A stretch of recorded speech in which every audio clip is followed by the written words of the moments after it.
आदरणीय अध्यक्ष जी, आज का ये दिवस लोकतंत्र की एक महान परंपरा का महत्वपूर्ण दिवस है।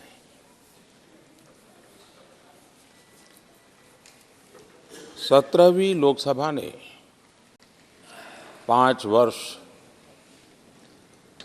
देश सेवा में जिस प्रकार से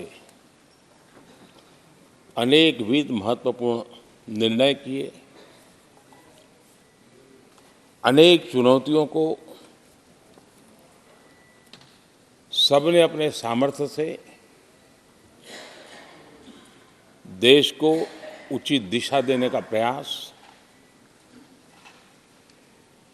एक प्रकार से आज का दिवस हम सबकी उन 5 वर्ष की वैचारिक यात्रा का, राष्ट्र को समर्पित उस समय का,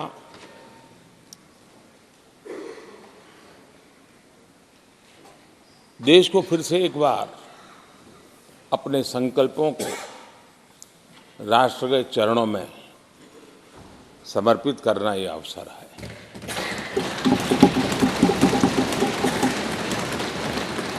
ये 5 वर्ष देश में रिफॉर्म, परफॉर्म एंड ट्रांसफॉर्म, ये बहुत रेयर होता है कि रिफॉर्म भी हो, परफॉर्म भी हो और हम ट्रांसफॉर्म होता अपनी आंखों के सामने देख पाते हो, एक नया विश्वास भरता हो। ये अपने आप में 17वीं लोकसभा से आज देश अनुभव कर रहा है और मुझे पक्का विश्वास है कि देश 17वीं लोकसभा को जरूर आशीर्वाद देता रहेगा।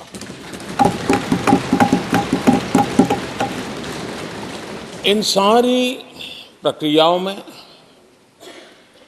सदन के सभी माननीय सदस्यों का बहुत महत्वपूर्ण रोल रहा है, महत्वपूर्ण भूमिका रही है और ये समय है कि मैं सभी माननीय सांसदों का इस गृह के नेता के नाते भी और आप सबके एक साथी के नाते भी आप सबका अभिनंदन करता हूं।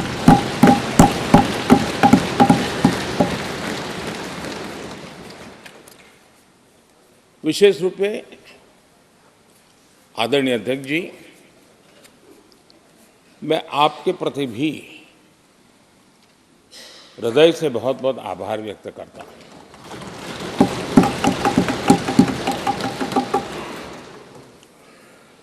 पांचों वर्ष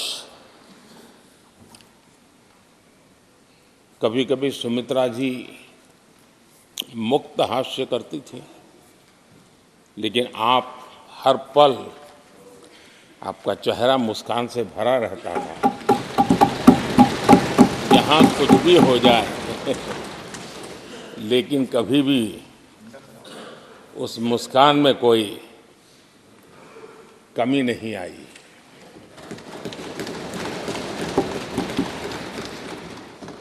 अनेकविध परिस्थितियों में आपने बहुत ही संतुलित भाव से और सच्चे अर्थ में निष्पक्ष भाव से इस सदन का मार्गदर्शन किया, सदन का नेतृत्व किया।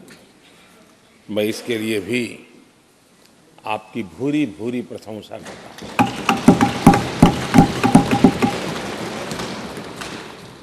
आक्रोश के पल भी आए, आरोप के भी पल आए, लेकिन आपने पूरे धैर्य के साथ इन सभी स्थितियों को संभालते हुए और एक सूझबूझ के साथ आपने सदन को चलाया, हम सबका मार्गदर्शन किया। इसके लिए भी मैं आपका आभारी हूं। आदरणीय सभापति जी, इस 5 वर्ष में इस सदी का सबसे बड़ा संकट पूरी मानव जात ने झेला।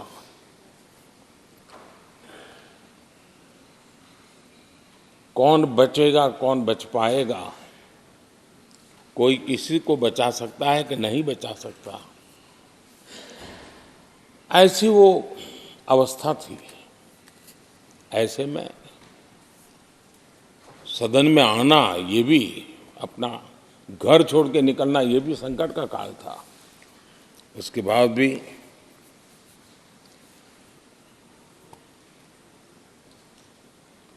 जो भी नई व्यवस्थाएं करनी पड़ी, आपने उसको किया। देश के काम को रुकने नहीं दिया। सदन की गरिमा भी बनी रहे और देश के आवश्यक कामों को जो गति देनी चाहिए वो गति भी बनी रहे, और उस काम में सदन की जो भूमिका है वो रत्ती भर भी पीछे न रहे, इसको आपने बड़ी कुशलता के साथ संभाला और दुनिया के लिए एक उदाहरण के रूप में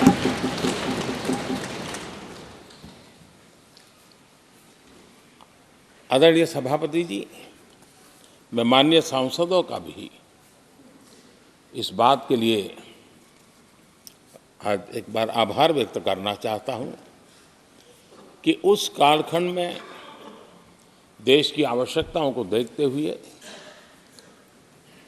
सांसद निधि छोड़ने का प्रस्ताव माननीय सांसदों के सामने रखा और एक पल के विलंब के बिना सभी माननीय सांसदों ने सांसद निधि से मुक्त। इतना ही नहीं, एक देशवासियों को पॉजिटिव मैसेज देने के लिए अपने आचरण से समाज को एक विश्वास देने के लिए सांसदों ने अपनी सैलरी में से 30% कटौती का निर्णय सबने खुद ने किया, ताकि देश को भी विश्वास हुआ कि ये सबसे पहले छोड़ने वाले लोग हैं। और आदरणीय सभापति जी, हम सभी सांसद बिना कारण साल में 2 बार हिंदुस्तान के मीडिया के किसी न किसी कोने में गाली खाते रहते थे कि ये सांसदों को इतना मिलता है और कैंटीन में इतने में खाते हैं, बाहर इतने में मिलता है, कैंटीन में इतने में मिलता है, बाहर यानी पता नहीं बाहर नोट लिए जाते थे। आपने निर्णय किया सबके लिए समान रेट होंगे कैंटीन में, और सांसदों ने कभी भी विरोध नहीं किया, शिकायत भी नहीं की, और सभी सांसदों की बिना कारण इतनी फजेत करने वाले लोग मजे लेते थे, उससे हम सबको आपने बचा लिया। इसके लिए भी मैं आपका आभार व्यक्त करता हूं। आदरणीय सभापति जी, ये बात सही है कि हमारे कई लोकसभा के चाहे 17वीं हो, 16वीं हो, 15वीं हो, संसद का नया भवन होना चाहिए, इसकी चर्चा सबने की, सामूहिक रूप से की, एक स्वर से की, लेकिन निर्णय नहीं होता था। ये आपका नेतृत्व है जिसने निर्णय किया, चीज़ों को आगे बढ़ाया, सरकार के साथ अनेक मीटिंगें की, और उसी का परिणाम है कि आज देश को ये नया संसद भवन प्राप्त हुआ है। आदरणीय सभापति जी, एक संसद के नए भवन में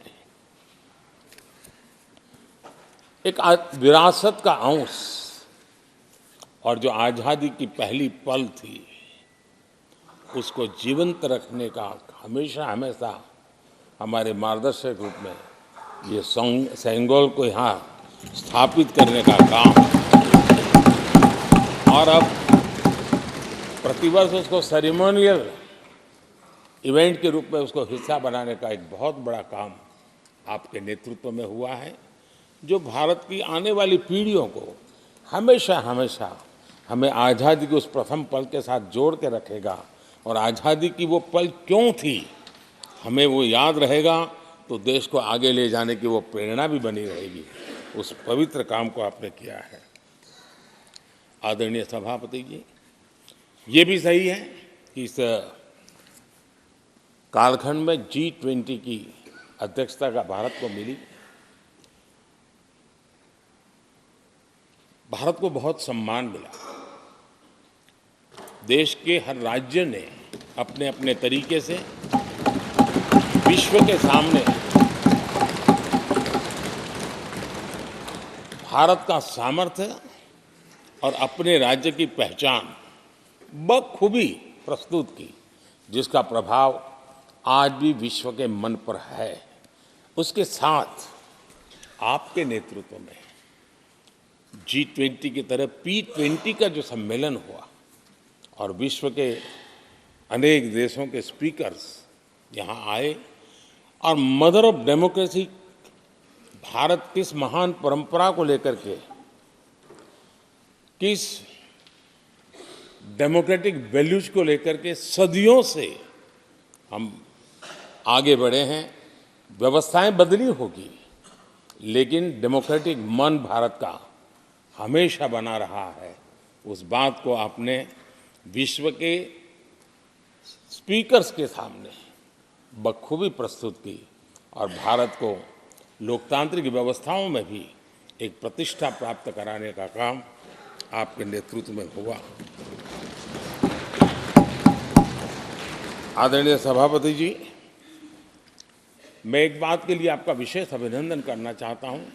शायद हमारे सभी माननीय सांसदों का और मीडिया का भी उस तरफ ध्यान नहीं गया है।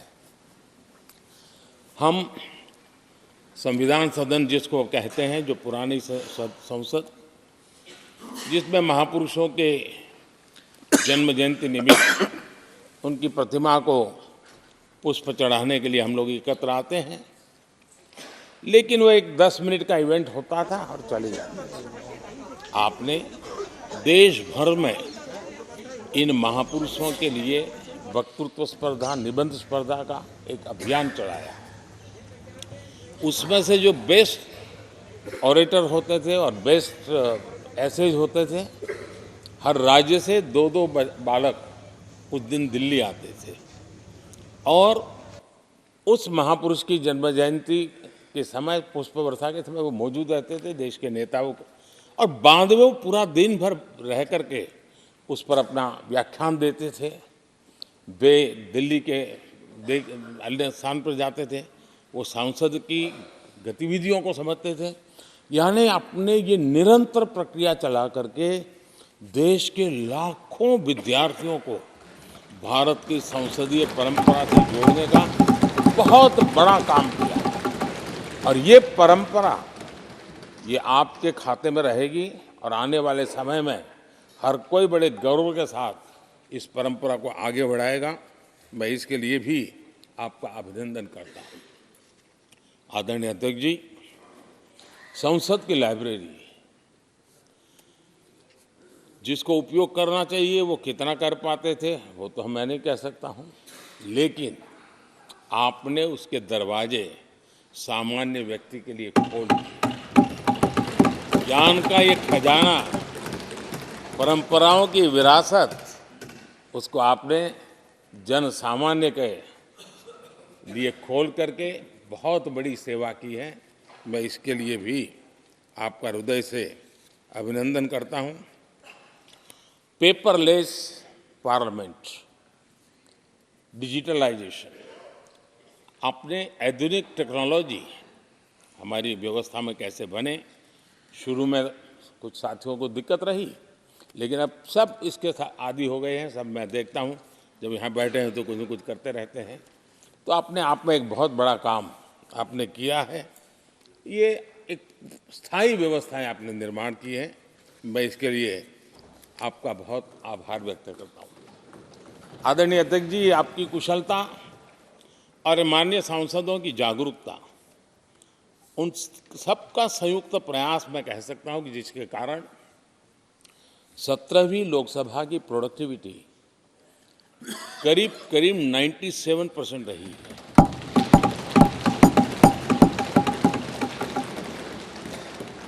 97% प्रोडक्टिविटी अपने आप में प्रसन्नता का विषय है, लेकिन मुझे विश्वास है कि आज जब 17वीं लोकसभा की हम समाप्ति की तरफ बढ़ रहे हैं, तब एक संकल्प लेकर के 18वीं लोकसभा प्रारंभ होगी कि हम हमेशा 100% से ज़्यादा प्रोडक्टिव वाली हमारी कार्यवाही करेंगे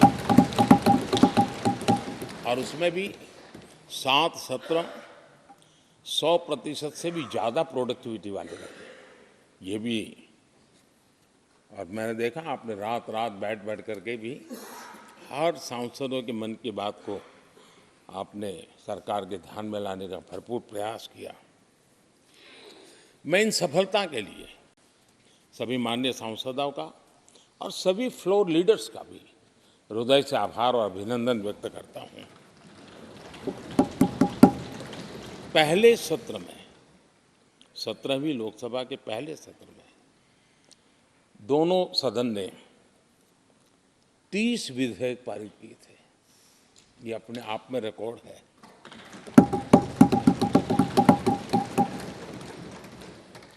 और एक नए नए बेंचमार्क 17वीं लोकसभा ने बनाए हैं। आदरणीय अध्यक्ष जी, आज़ादी के 75 वर्ष पूरा होने का उत्सव हम सबको कितना बड़ा सौभाग्य मिला कि ऐसे अवसर पर हमारे सदन ने अत्यंत महत्वपूर्ण कामों को नेतृत्व किया, हर स्थान पे हुआ। शायद ही कोई सांसद ऐसा होगा कि जिसने आज़ादी के 75 वर्ष को लोकोत्सव बनाने में अपने अपने क्षेत्र में भूमिका अदा न की हो। यानी सचमुच में 75 वर्ष को देश ने जी भर करके उत्सव से बनाया और उसमें हमारे माननीय सांसदों की और इस सदन की बहुत बड़ी भूमिका रही है। हमारे संविधान लागू होने के 75 वर्ष, ये भी अवसर इसी समय इसी सदन को मिला है, इसी सभी माननीय सांसदों को मिला है। और संविधान की जो भी जिम्मेवारियां उसकी शुरुआत यहाँ से होती है और उनके साथ ही जुड़ना ये अपने आप में बहुत बड़ी प्रेरक है। आदरणीय अध्यक्ष जी, इस कार्यकाल में बहुत ही रिफॉर्म्स हुए हैं और गेम चेंजर है। 21वीं सदी के भारत की मजबूत नींव उन सारी बातों में नजर आती है। एक बड़े बदलाव की तरफ तेज गति से देश आगे बढ़ा है और इसमें भी सदन के सभी साथियों ने बहुत ही उत्तम मार्गदर्शन किया है, अपनी हिस्सेदारी जताई है और देश, हम संतोष से कह सकते हैं कि हमारी अनेक पीढ़ियां जिन बातों का इंतजार करती थी, ऐसी बहुत से काम इस 17वीं लोकसभा के माध्यम से पूरे हुए। पीढ़ियों का इंतजार खत्म हुआ। अनेक पीढ़ियों ने एक संविधान, इसके लिए सपना देखा था, लेकिन हर पल उस संविधान में एक दरार दिखाई देती थी, एक खाई नजर आती थी, एक रुकावट चुभती थी। लेकिन इसी सदन ने धारा 360 आर्टिकल 370 हटा करके संविधान के पूर्ण रूप को, उसके पूर्ण प्रकाश के साथ उसका प्रकटीकरण हुआ। और मैं मानता हूं, जब संविधान के 75 वर्ष हुए हैं, जिन जिन महापुरुषों ने संविधान को बनाया है, उनकी आत्मा जहां भी होगी जरूर हमें आशीर्वाद देते होंगे, ये काम हमने पूरा किया।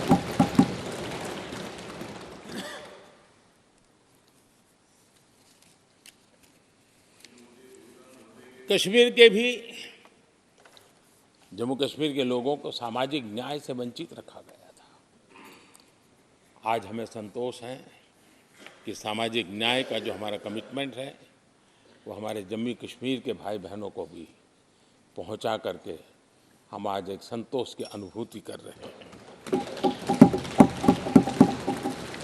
आदरणीय अध्यक्ष जी, आतंकवाद नासूर बनके देश के सीने पर गोलियां चलाता रहता था। मां भारती की धरा आए दिन रक्त रंजित हो जाती थी।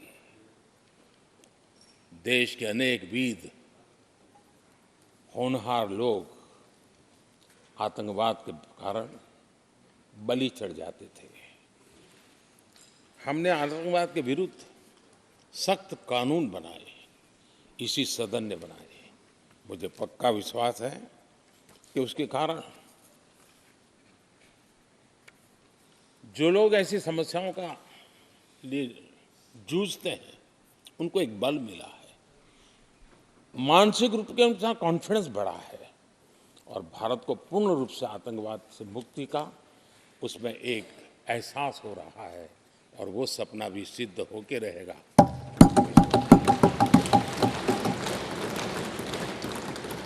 हम 75 साल तक अंग्रेजों की दी हुई दंड संहिता में जीते रहे।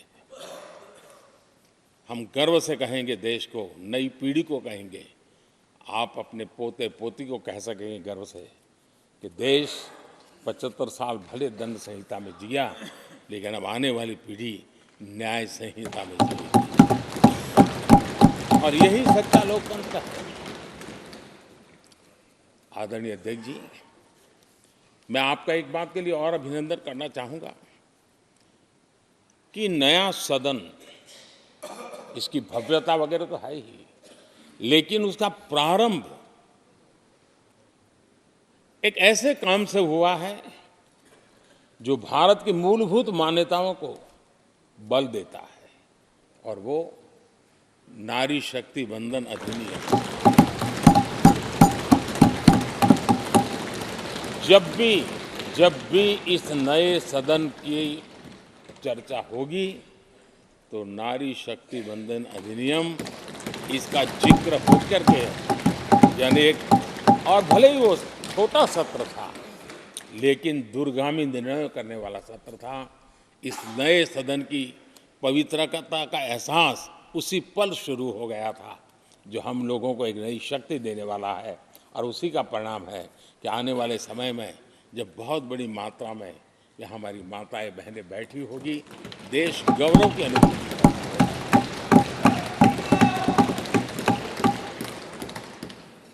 3 तलाक, कितने उतार चढ़ाव से हमारी मुस्लिम बहनें इंतजार कर रही थी। अदालतों ने उनके पक्ष में निर्णय किए थे, लेकिन वो हक उनको प्राप्त नहीं हो रहा था। मजबूरियों से गुजारा करना पड़ रहा था।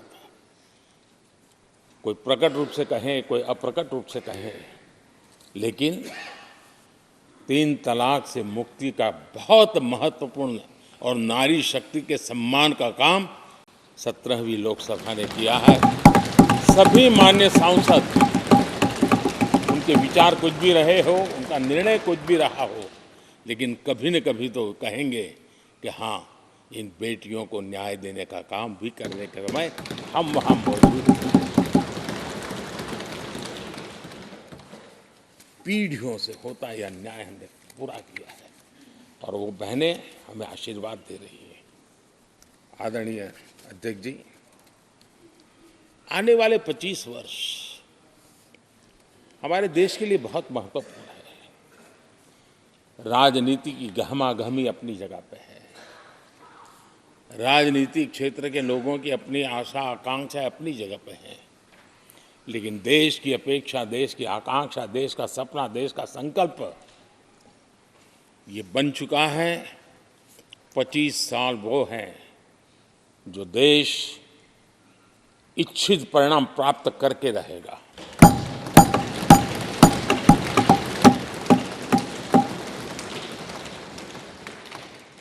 1930 में जब महात्मा गांधी जी ने दांडी की यात्रा की थी, नमक का सत्याग्रह था, घोषणा होने के पहले लोगों को सामर्थ्य नजर नहीं आया था। चाहे स्वदेशी आंदोलन हो, चाहे सत्याग्रह की परंपरा हो, चाहे नमक का सत्याग्रह हो, उस समय तो घटनाएं छोटी लगती थी, लेकिन 1947 वो 25 साल का कालखंड, उसने देश के अंदर वो जज्बा पैदा कर दिया था। हर व्यक्ति के दिल में वो जज्बा पैदा कर दिया था कि अब तो आज़ाद होकर रहना है। मैं आज देख रहा हूँ कि देश में वो जज्बा पैदा हुआ है। हर गली मोहल्ले में हर बच्चे के मुंह से निकला है कि 25 साल में हम विकसित भारत बना के रहेंगे। इसलिए ये 25 साल मेरी देश की युवा शक्ति के अत्यंत महत्वपूर्ण कालखंड है, और हम में से कोई ऐसा नहीं होगा जो नहीं चाहता होगा कि 25 साल में देश विकसित भारत न बने। हर किसी का सपना है। कुछ लोगों ने सपने को संकल्प बना लिया है, कुछ लोग शायद संकल्प बनाते देर हो जाएगी, लेकिन जुड़ना हर एक को होगा। और जो जुड़ भी नहीं पाएंगे और जीवित होंगे तो फल तो जरूर खाएंगे। ये मेरा आदरणीय अध्यक्ष जी, ये 5 वर्ष युवाओं के लिए बहुत ही ऐतिहासिक कानून भी बने हैं। व्यवस्था में पारदर्शिता लाकर युवाओं को नए मौके दिए गए हैं। पेपर लीक जैसी समस्या जो हमारे युवाओं को चिंतित करती थी, हमने बहुत ही कठोर कानून बनाया है ताकि उनके मन में जो सवाल या निशान था और उनको व्यवस्था के प्रति उनका गुस्सा था, उसको एड्रेस करने का सभी माननीय सांसदों ने देश के युवाओं के मन के भाव को समझ करके बहुत ही महत्वपूर्ण निर्णय किया है। आदरणीय अध्यक्ष जी, ये बात सही है कि कोई भी मानव जात अनुसंधान के बिना आगे नहीं बढ़ सकती है। उसको नित्य परिवर्तन के लिए अनुसंधान अनिवार्य होते हैं, और मानव जात का लाखों साल का इतिहास गवाह है कि हर काल में अनुसंधान होते रहे, जीवन बढ़ता चला गया है, जीवन का विस्तार होता गया है। इस सदन ने विधिवत रूप से कानूनी व्यवस्था खड़ी करके अनुसंधान को प्रोत्साहन देने का बहुत बड़ा काम किया है। नेशनल रिसर्च फाउंडेशन, ये कानून आमतौर पर रोजमर्रा की राजनीति की चर्चा का विषय बन नहीं पता, लेकिन इसके परिणाम बहुत दूरगामी होने वाले हैं, और इतना बड़ा महत्वपूर्ण काम ये 17वीं लोकसभा ने किया है। मुझे पक्का विश्वास है देश की युवा शक्ति में इस व्यवस्था के कारण दुनिया का रिसर्च और का एक हब हमारा देश बन सकता है। हमारे देश की युवा के टैलेंट ऐसी है, आज भी दुनिया की बहुत कंपनियां ऐसी हैं जिनके इनोवेशन के काम आज भी भारत में हो रहे हैं, लेकिन एक बहुत बड़ा हब बनेगा, ये मेरा पूरा विश्वास है। आदरणीय अध्यक्ष जी, 21वीं सदी में हमारी बेसिक नीड्स पूरी तरह बदल रही है। कल तक जिसका कोई मूल्य नहीं था, कोई ध्यान नहीं था, वो आने वाले में बहुत अमूल्य बन चुका है। जैसे डेटा, पूरी दुनिया में चर्चा है डेटा का सामर्थ्य क्या होता है। हमने डेटा प्रोटेक्शन बिल ला करके पूरी भावी पीढ़ी को सुरक्षित कर दिया है। पूरी भावी को एक नया शस्त्र हमने उसके हाथ में दिया है, जिसके आधार पर वो अपने भविष्य को बनाने के लिए इसका सही इस्तेमाल भी करेंगे। और digital personal data protection act, ये हमारी 21वीं सदी की पीढ़ी को और दुनिया के लोगों को भी भारत के इस एक्ट के प्रति रुचि बनी हुई है। दुनिया के देश उसका अध्ययन करते हैं, अपने अपना नई नई व्यवस्था अनुकूल करने के लिए प्रयास कर रहे हैं। और डाटा का उपयोग कैसे हो, उसकी भी उसमें गाइडलाइंस है। अनेक प्रकार से प्रोटेक्शन का पूरा प्रबंध करते हुए इसका सामर्थ्य कैसे आए, जिस डेटा को लोगों गोल्ड माइन कहते हैं, न्यू ऑयल कहते हैं, मैं समझता हूँ वो सामर्थ्य भारत को प्राप्त हो। और भारत इस शक्ति के इसलिए विशेष है क्योंकि विविधताओं से भरा हुआ देश है। हमारे पास जिस प्रकार की जानकारी और हमारे साथ जुड़े हुआ डेटा जो जनरेट होता है, सिर्फ हमारा रेलवे पैसेंजर्स का डेटा कोई देख ले, दुनिया के लिए बहुत बड़ा संशोधन का विषय बन सकता है। उसकी ताकत को हमने पहचान करके इस कानूनी व्यवस्था को दिया है। आदरणीय अध्यक्ष जी, जल थल नभ, इस सदियों से इन क्षेत्रों की चर्चा चली है, लेकिन अब समुद्री शक्ति और स्पेस की शक्ति और साइबर की शक्ति, ये ऐसी त्रिविध शक्तियों का मुकाबला करने की आवश्यकता खड़ी हुई है। और विश्व जिस प्रकार के संकटों से गुजर रहा है और विश्व जिस प्रकार के विचारे प्रभाव पैदा करने का प्रयास कर रहे हैं, तब इन क्षेत्रों में हमें सकारात्मक सामर्थ्य भी पैदा करना है और नकारात्मक शक्तियों से अपने आप को, हर चुनौतियों को चुनौती लेने का सामर्थ्य भी बनाना है। और उसके लिए आवश्यक स्पेस से जुड़े रिफॉर्म्स बहुत अनिवार्य थे और बहुत दूरगामी दृष्टि के साथ स्पेस के रिफॉर्म का काम हमारे यहाँ हुआ है। आदरणीय अध्यक्ष जी, देश ने जो आर्थिक रिफॉर्म किए हैं उसमें 17वीं के लोकसभा के सभी माननीय सांसदों की बहुत बड़ी भूमिका रही है। बीते वर्षों में हजारों कंप्लायंसेस बेवजह हम जनता जनार्दन को ऐसी चीज़ों में उलझाए रखा।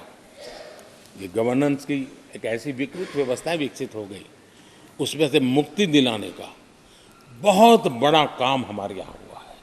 और इसके लिए भी ये सदन का मैं आभारी हूँ। यानी इस प्रकार के कंप्लायंसेस के बोझ में सामान्य व्यक्ति तो दब जाता है। और मैंने तो एक बार लाल किले से भी कहा था,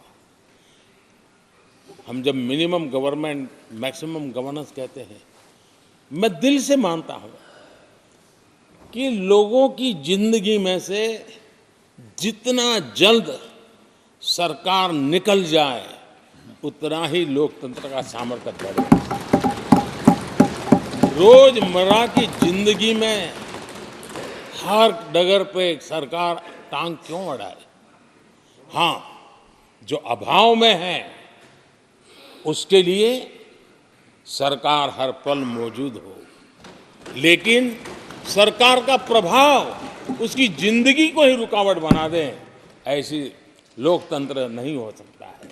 और इसलिए हमारा मकसद है सामान्य मानवी की जिंदगी से सरकार जितनी हट जाए, कम से कम उसकी जिंदगी में सरकार का नाता रहे, वैसा समृद्ध लोकतंत्र दुनिया के सामने हमने आगे बढ़ाना चाहिए।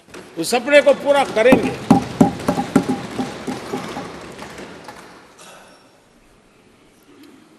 आदरणीय अध्यक्ष जी, companies act, limited liability partnership act, 60 से अधिक गैर जरूरी कानूनों को हमने हटाया है। ईज ऑफ डूइंग बिजनेस, इसके लिए ये बहुत बड़ी आवश्यकता थी, क्योंकि अब देश को आगे बढ़ना है तो बहुत सारी रुकावटों से बाहर आना पड़ेगा। हमारे कई कानून तो ऐसे हैं, छोटी छोटे कारणों से जेल में भर दो बस। यहाँ तक कि फैक्ट्री है और उसके शौचालय को 6 महीने में एक बार अगर व्हाइट वॉश नहीं किया है तो उसके लिए जेल थी, वो कितनी बड़ी कंपनी का मालिक क्यों न हो। अब ये जो एक प्रकार की जो अपने आप को बड़े लेफ्ट लिबरल कहते हैं, उन लोगों की आइडियोलॉजी, और देश में ये तुमारशाही का जमाना, उन सारों से मुक्ति दिलाने का हमें भरोसा होना चाहिए भाई, वो करेगा। आज लोगों के घरों में लिफ्ट होती है, वो सोसाइटी फ्लैट वाले लोग अपनी लिफ्ट रिपेयर करते ही है जी, हर चीज कर लेते हैं। तो ये जो समाज पर, नागरिक पर भरोसा करने का काम, बहुत तेजी से बढ़ाने का काम 17वीं लोकसभा ने किया है। और इसके लिए जन विश्वास एक्ट, मैं समझता हूँ 180 से ज़्यादा प्रावधान डीक्रिमिनलाइज करने का काम किया है। जो मैं कहा छोटी छोटी बात में जेल में डाल देना, ये डीक्रिमिनलाइज करके हमने नागरिक को ताकत दी है। वो इसी सदन ने किया है, यही माननीय सांसदों ने किया है। कोर्ट की चक्कर से जिंदगी बचाने के लिए बहुत महत्वपूर्ण काम, कोर्ट के बाहर विवादों से मुक्ति, उस दिशा में एक महत्वपूर्ण काम, मध्यस्थता का कानून, उस दिशा में भी इसी माननीय सांसदों ने बहुत बड़ी भूमिका अदा की। जो हमेशा हाशिए पर था, किनारे पर थे, जिनको कोई पूछता नहीं था, सरकार होने का उनको एहसास हुआ है। हाँ, सरकार है, हम है।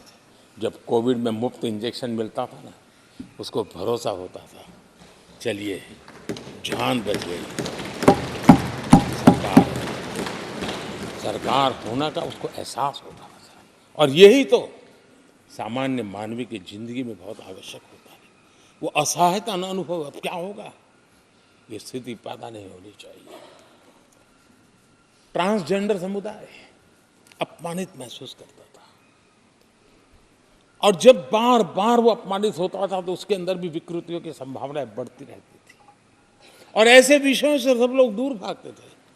17वीं लोकसभा के सभी माननीय सांसदों ने ट्रांसजेंडर्स के प्रति भी संवेदना जताई, और उनके जीवन में भी बेहतरीन जिंदगी बने। और आज दुनिया के अंदर जब भारत ने ट्रांसजेंडर के लिए किए हुए काम हैं, जो निर्णय किए हैं, इसकी चर्चा है दुनिया को बड़ा। जब हम कहते हैं ना, हमारे यहाँ इवन हमारे माता बहनों के लिए प्रेगनेंसी के लिए 26 वीक की डिलीवरी के समय की छुट्टी, दुनिया के समृद्ध देशों को भी आश्चर्य होता है। अच्छा, यानी ये प्रोग्रेसिव निर्णय यहीं पर हुए हैं, इसी 17वीं लोकसभा में हुए हैं। हमने ट्रांसजेंडर को एक पहचान दी है।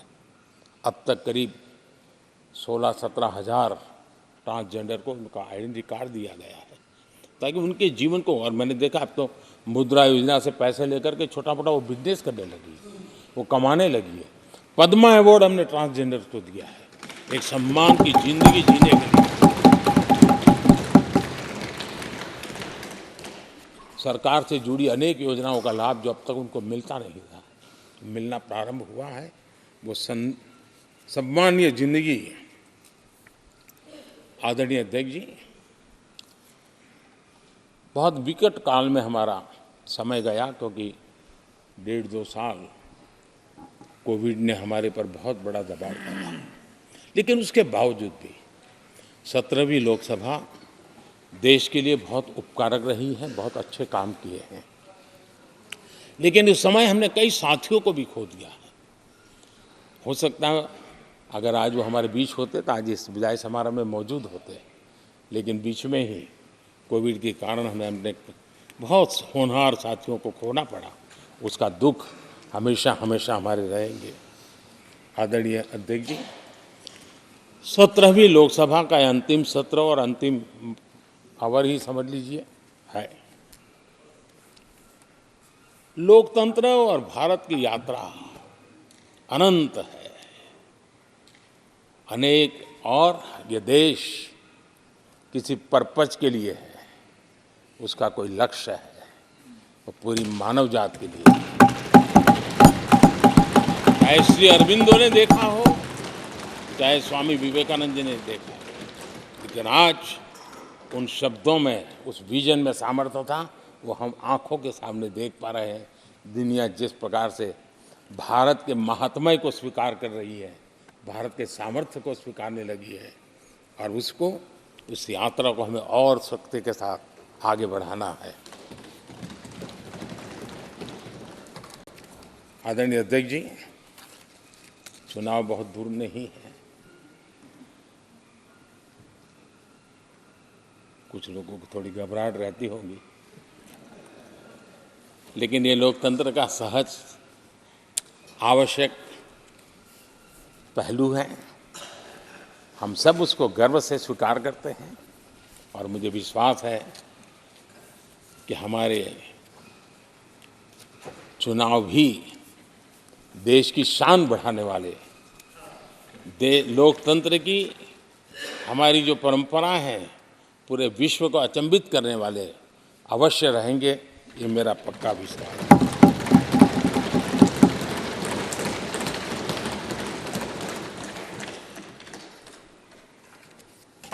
आदरणीय अध्यक्ष जी, मैं सभी माननीय सांसदों का जो सहयोग मिला है, जो निर्णय हम कर पाए हैं, और कभी कभी हमले भी इतने मज़ेदार हुए हैं कि हमारे भीतर की शक्ति भी खिल करके निकली है। और मेरा तो परमात्मा की कृपा रही है कि मुझे जब चुनौती आती है तो ज़रा और आनंद आता है। हर चुनौती को हम सामना कर पाए हैं, बड़े आत्मविश्वास और विश्वास के साथ हम चले हैं। आज राम मंदिर को लेकर के इस सदन ने जो प्रस्ताव पारित किया है, वे देश की भावी पीढ़ी को इस देश के मूल्यों पर गर्व करने की संवैधानिक शक्ति देगा। ये सही है कि हर किसी में ये सामर्थ्य नहीं होता है कि ऐसी चीज़ों में तो कोई हिम्मत दिखाते हैं, कुछ लोग मैदान छोड़ के भाग जाते हैं, लेकिन फिर भी भविष्य के रिकॉर्ड को देखेंगे तो आज जो व्याख्यान वो हुए हैं, जो बातें रखी गई हैं, उसमें संवेदना भी है, संकल्प भी है, सहानुभूति भी है और सबका साथ सबका विकास के मंत्र को आगे बढ़ाने का उसमें तत्व भी है। ये देश बुरे दिन कितने ही क्यों न गए हो, हम भावी पीढ़ी के लिए कुछ न कुछ अच्छा करते रहेंगे। ये सदन हमें वो प्रेरणा देता रहेगा और हम सामूहिक संकल्प से, सामूहिक शक्ति से उत्तम परिणाम भारत की नौजवान पीढ़ी की आशा आकांक्षा के अनुसार करते रहेंगे। इसी विश्वास के साथ फिर एक बार आपका आभार प्रकट करता हूँ, सभी माननीय सांसदों का आभार प्रकट करता हूँ। बहुत बहुत धन्यवाद।